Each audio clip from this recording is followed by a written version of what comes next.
નમસ્કાર દોસ્તો, આજે છે ગુરુવાર અને અત્યારના હાલના સવાર પછીના બપોર અને સાંજના તાજા હવામાન સમાચાર આપણે જાણીશું.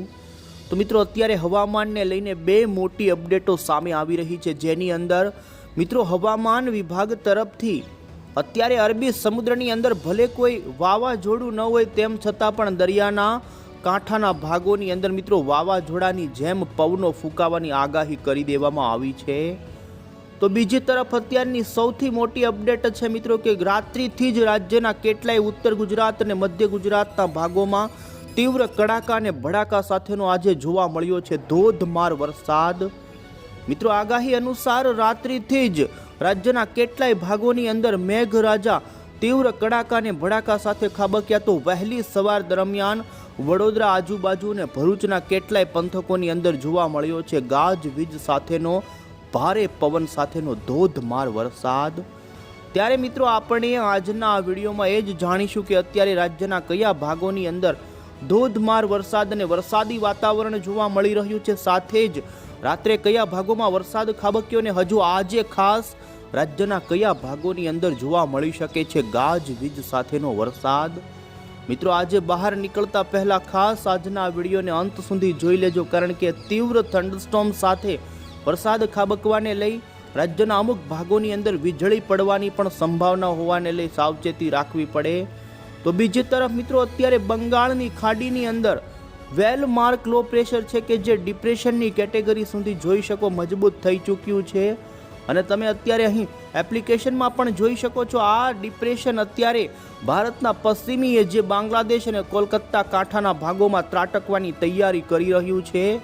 ત્યારે જાણીશું મિત્રો કે આ બંગાળની ખાડીવાળી સિસ્ટમ કેટલા ભાગોમાં વરસાદ આપી શકે, આપણા ગુજરાતમાં અસર કરશે કે નહીં. તો બીજી તરફ હવામાન નિષ્ણાંત અંબાલાલ પટેલ તરફથી પણ રાજ્યના ઉત્તરી ગુજરાતથી લઈ અમુક ભાગોમાં ભારે પવનની આગાહીઓ કરવામાં આવી છે. આ તમામ અપડેટો આપણે નવી નકોર જાણીશું એ પહેલાં જો મિત્રો તમે અમારી આઈ ખેડૂત ન્યૂઝ ચેનલ પર નવા છો તો ખાસ મિત્રો આ ચેનલને સબસ્ક્રાઈબ કરી દેજો. સૌથી પહેલાં તો મિત્રો, અત્યારનું અમે તમને લાઈવ સેટેલાઇટ પિક્ચર બતાવીએ તો તમે જોઈ શકો છો મિત્રો, બંગાળની ખાડીમાં જોવા મળી રહેલા ડિપ્રેશનના કારણે ત્યાં અત્યારે તીવ્ર કડાકા અને ભડાકા. તો ઓડિશાના કાંઠાના ભાગોની અંદર અત્યારે આ સિસ્ટમના વાદળાઓ ત્રાટક્યા છે ને ધોધમાર વરસાદ પશ્ચિમ બંગાળ કલકત્તાના ભાગોમાં પડી રહ્યો છે. આપણા ગુજરાતની વાત કરવામાં આવે તો મિત્રો, ગુજરાતના વાતાવરણની અંદર તમે જોઈ શકો છો ઉત્તર ગુજરાત, મધ્ય ગુજરાત અને દક્ષિણી ગુજરાતના ભાગોમાં વાદળિયું વાતાવરણ. તો મધ્ય ગુજરાતના વડોદરાથી ભરૂચ આજુબાજુના પંથકોમાં તો અત્યારે ગાજવીજ સાથેનો વહેલી સવાર દરમિયાન જોવા મળ્યો વરસાદ. મિત્રો, મધ્ય ગુજરાતના આણંદ લાગુના વિસ્તારો હોય, બોરસદ, વડોદરા, આ સાથે જ મિત્રો ડાકોર લાગુના વિસ્તારોથી ખેડાના પંથકોમાં.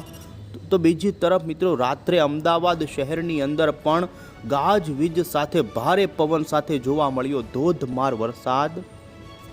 અમે તમને મિત્રો રાત્રિનું જ જોઈ શકો છો થંડરસ્ટોર્મ એક્ટિવિટી વાળું અહીં બતાવી રહ્યા છીએ. રાત્રિના 10 થી 11 વાગ્યા પછી ખાસ કરીને રાજસ્થાનના સરહદી અરવલ્લી, મોડાસા, આ સાથે ભિલોડા લાગુના પંથકોથી સાબરકાંઠા અને બનાસકાંઠાના ધાનેરા લાગુના વિસ્તારોમાં તીવ્ર કડાકા અને ભડાકા સાથેના વરસાદની ગતિવિધિ શરૂ થઈ હતી.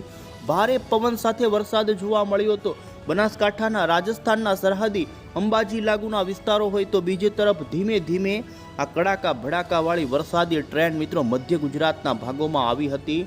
ખેડા લાગુના વિસ્તારો હોય, આ સાથે જ પંચમહાલના, ગોધરા, દાહોદના પંથકોથી લઈને મિત્રો વડોદરા, આણંદ સુધીના પંથકોની અંદર તીવ્ર કડાકા ભડાકા સાથે તમે જોઈ શકો છો 12 થી લઈ રાત્રિના 2 વાગ્યાથી 2:30 વાગ્યાના સમયગાળા દરમિયાન તો મહેસાણાના ઊંઝાની અંદર પણ ધોધમાર વરસાદ નોંધાણો. તો આ સાથે જ સાબરકાંઠા, ગાંધીનગર, અમદાવાદના શહેરોથી લઈ વહેલી સવારનું અમે તમને જોઈ શકો છો ગાજવીજવાળું અત્યારે બતાવી રહ્યા છીએ, જેની અંદર ભરૂચ, વડોદરા અને આણંદના છૂટાછવાયા ભાગોમાં વરસાદી માહોલ જોવા મળ્યો હતો. ગુજરાત રાજ્યની અંદર ઉત્તર ગુજરાત અને મધ્ય ગુજરાતથી પૂર્વી ગુજરાતના જિલ્લાઓમાં આવનારી કલાકોને લઈ વરસાદની સંભાવનાનું ઓરેન્જ એલર્ટ આપવામાં આવ્યું છે. ખાસ કરીને આણંદ, વડોદરા, ભરૂચ, ખંભાત લાગુના વિસ્તારોથી લઈ પંચમહાલ, છોટાઉદેપુરથી લઈ ઉત્તર ગુજરાતના બનાસકાંઠા, મહેસાણા, પાટણ, સાબરકાંઠા, ગાંધીનગર, અમદાવાદથી લઈને મિત્રો ખેડા, ખંભાત, મહીસાગર, અરવલ્લીના ભાગોમાં અત્યારે અતિ ભારે વરસાદનું ઓરેન્જ એલર્ટ હવામાન વિભાગે આપ્યું છે। તો આ સાથે જ મિત્રો દક્ષિણી ગુજરાતની અંદર પણ આવનારી કલાકોને લઈ સુરત, નવસારી, વલસાડ, આ સાથે ડાંગ લાગુના પંથકો, તાપીના પંથકોમાં યલો એલર્ટ આપવામાં આવેલું છે। તો સૌરાષ્ટ્રના ભાવનગર, બોટાદ, સુરેન્દ્રનગર, આ સાથે મોરબીના પંથકોમાં ઓરેન્જ એલર્ટ, તો અન્ય જામનગર, રાજકોટ અને અમરેલી લાગુના વિસ્તારોની અંદર યલો એલર્ટનું સિગ્નલ આપવામાં આવેલું છે। આ સાથે મિત્રો આજની આગામી 24 કલાકની પણ આગાહી જોઈ લઈએ તો જોઈ શકો અમદાવાદ મોસમ કેન્દ્ર વિભાગ તરફથી આજે સૌરાષ્ટ્ર અને દક્ષિણી ગુજરાતના જિલ્લાના ઘણા ભાગોમાં છૂટો છવાયો ગાજવીજ સાથેનો વરસાદ નોંધાય। તો ઉત્તર ગુજરાત અને કચ્છની અંદર પણ ખૂબ જ છૂટા છવાયા વિસ્તારોમાં હળવા વરસાદની સંભાવના વ્યક્ત કરવામાં આવી છે। આ વરસાદ મિત્રો ગાજવીજ સાથે જોવા મળવાની સંભાવના હવામાન વિભાગે કરી છે અને તમે જોઈ શકો છો ગુજરાતના તમામ ભાગોમાં આગાહી છે, પરંતુ જે ભાગોની અંદર થંડરસ્ટોર્મ એક્ટિવિટી બને ને તો તે ભાગોમાં 40થી 50 કિલોમીટરની ઝડપના પવનો ફૂંકાવાની સાથે મિની વાવાઝોડા સાથેના વરસાદની પણ સંભાવના વ્યક્ત કરવામાં આવી છે। મિત્રો જોઈ શકો ભારતીય હવામાન વિભાગે પણ આજે 29મી મેના દિવસે આપણા ગુજરાત રાજ્યની અંદર વરસાદનું ભારે યલો એલર્ટ અત્યારે જાહેર કરી દીધું છે। તો અત્યારની સક્રિય સિસ્ટમો અંગે પણ તમે જાણી લો તો મિત્રો ખાસ કરીને અત્યારે બંગાળની ખાડીની અંદર સિસ્ટમ જે બની છે, જે ગઈકાલે વેલમાર્ક લો પ્રેશર હતી, જે અત્યારે ડિપ્રેશનની કેટેગરી સુધી મજબૂત થઈ ચૂકી છે ને જેમાં ભારતીય હવામાન વિભાગે તે સિસ્ટમને લઈને જે બુલેટિન જાહેર કર્યું છે, જેમાં નેક્સ્ટ 24 કલાકની અંદર ડિપ્રેશનની સંભાવના ગઈકાલે વ્યક્ત કરવામાં આવી હતી। આ સિસ્ટમ મિત્રો પશ્ચિમ બંગાળ, કલકત્તાના કાંઠાના ભાગોમાં ત્રાટકતી અત્યારે શરૂઆત થઈ ગઈ છે। મિત્રો આપણે મોડલના આધારે પણ જાણી લઈએ તો આજે અને આવતીકાલે રાજ્યના કયા ભાગોમાં વરસાદની જે સંભાવના છે તમે મિત્રો જોઈ શકો છો। રાજ્યની અંદર કચ્છના અને સૌરાષ્ટ્રના ભાગોમાં હવે પછી વરસાદની સંભાવનાઓ ઓછી જોવા મળી રહી છે, તેમ છતાં પણ સૌરાષ્ટ્રના ભાવનગર, અમરેલી, જૂનાગઢ લાગુના ગીર સોમનાથના અમુક છૂટાછવાયા ભાગોમાં થંડરસ્ટોર્મ રૂપીના વાદળો બને તો હળવા વરસાદી ઝાપટાથી હળવા વરસાદની સંભાવના રહે, પરંતુ વરસાદની સંભાવના આજે મિત્રો ઉત્તર ગુજરાત, મધ્ય ગુજરાત લાગુના પૂર્વ ગુજરાત અને દક્ષિણી ગુજરાતના જિલ્લાઓમાં જોવા મળી રહી છે, જેમાં પણ મિત્રો રાત્રિના સમયગાળા દરમિયાન વધુ સંભાવના રહે। અને તમે જોઈ શકો છો આજે રાત્રે પણ માણસા, પ્રાંતિજ, સાબરકાંઠાના હિંમતનગરથી બાયડ, અરવલ્લી, મોડાસા, માલપુરથી લુણાવાડા, અરવલ્લી લાગુથી ખેડાના કપડવંજ, બાલાસિનોર લાગુના વિસ્તારોની અંદર આજની જેમ જ મિત્રો આજે રાત્રિ દરમિયાન આ વિસ્તારોમાં રાજસ્થાનના સરહદી જેટલા પણ ઉત્તર પૂર્વ ગુજરાત અને પૂર્વ મધ્ય ગુજરાતના વિસ્તારો છે તે ભાગોની અંદર રાત્રિ દરમિયાન ગાજવીજ સાથેના વરસાદની સંભાવના જોવા મળી રહી છે। તમે જોઈ શકો છો વધુ રાત્રિ દરમિયાન ખાસ મધ્ય ગુજરાત લાગુના દક્ષિણી ગુજરાતના પણ વલસાડ, ડાંગ, નવસારી, સુરતના ભાગોની અંદર વહેલી સવાર દરમિયાન હળવી ગતિવિધિ વરસાદની જોવા મળી શકે। આ સાથે 30 તારીખનો પણ તમે આગાહીને લઈને મોડલમાં જોઈ શકો છો તો વરસાદનું વાતાવરણ ગુજરાત રાજ્ય ઉપરથી ધીમે ધીમે ઓછું થતું જોવા મળી રહ્યું છે। ત્યારે વધુમાં મિત્રો જૂન મહિનાની શરૂઆતના 2 જૂન આજુબાજુ જોઈ શકો છો ફરી દક્ષિણ ગુજરાતના અમુક છૂટાછવાયા, મધ્ય ગુજરાતના અને સૌરાષ્ટ્રના દરિયાના કાંઠાના ભાગોમાં 2 જૂન આજુબાજુ ફરી હળવા વરસાદની સંભાવના થોડી બની રહી છે। 3 તારીખે પણ થોડી સંભાવનાઓ બની રહી છે। આમ જૂન મહિનાની 2-3 તારીખ આજુબાજુ ગુજરાતના સૌરાષ્ટ્ર અને દક્ષિણી ગુજરાતના અમુક છૂટાછવાયા ભાગોમાં હળવો વરસાદ ખાબકે તેવી અત્યારે સંભાવના છે। બાકી આવનારા દિવસોની અંદર કોઈ મોટા વરસાદની સંભાવના ગુજરાત રાજ્યની અંદર જોવા નથી મળતી।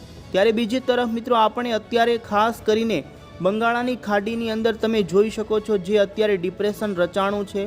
મિત્રો આ ડિપ્રેશન આવનારી કલાકોની અંદર બાંગ્લાદેશ અને કલકત્તાના દરિયાના કાંઠાના ભાગોમાં ત્રાટકી અને અમુક તે ભાગોની અંદર ભારે વરસાદ અને પવન સાથે ભારે નુકસાનીનો વરસાદ આપી શકે છે। જો કે તે બંગાળની ખાડીવાળી સિસ્ટમ મિત્રો ગુજરાતને કોઈ પણ પ્રકારે અસર નહીં કરે, પરંતુ આપને જણાવી દઈએ હવામાન વિભાગ તરફથી ગુજરાતના દરિયાના કાંઠાથી દરિયાના ભાગોની અંદર ભારે પવન ફૂંકાવાની સંભાવના વ્યક્ત કરી છે। ગુજરાતની અંદર મિત્રો 31મી મે સુધી માછીમારોને દરિયો ન ખેડવાની સૂચના આપવામાં આવી છે। તમે માછીમારો માટેનો વોર્નિંગ ગ્રાફ અહીં જોઈ શકો છો, જેમાં ખાસ કરીને મિત્રો 30 તારીખના દિવસે ગુજરાતના દરિયાના કાંઠાના ભાગોમાં જોઈ શકો પીળા કલરનું એલર્ટ અરબી સમુદ્રની અંદર આપી દેવામાં આવ્યું છે, જાણે વાવાઝોડાના એલર્ટો હોય।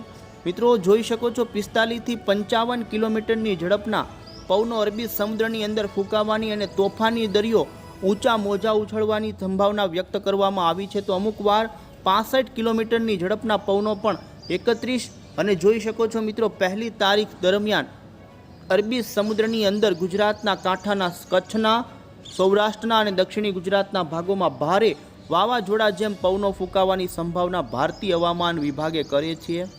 અને અંતે મિત્રો હવામાન નિષ્ણાંત અંબાલાલ પટેલની પણ અત્યારની નવી આગાહી જણાવીએ તો અંબાલાલ પટેલે રાજ્યની અંદર મિત્રો આજથી 31મી મે સુધી દક્ષિણ ગુજરાતમાં ભારે અને ઉત્તરી ગુજરાતના ભાગોમાં તો ભારે પવન ફૂંકાવા સાથેના વરસાદની આગાહી કરી છે. જેમાં મિત્રો દક્ષિણી ગુજરાતના તમામ જિલ્લા, જ્યારે કચ્છના અને ઉત્તર ગુજરાતના ભાગોમાં અંબાલાલ પટેલે 50 થી 70 કિલોમીટરની ઝડપના પવનો ફૂંકાવાની આગાહી કરી.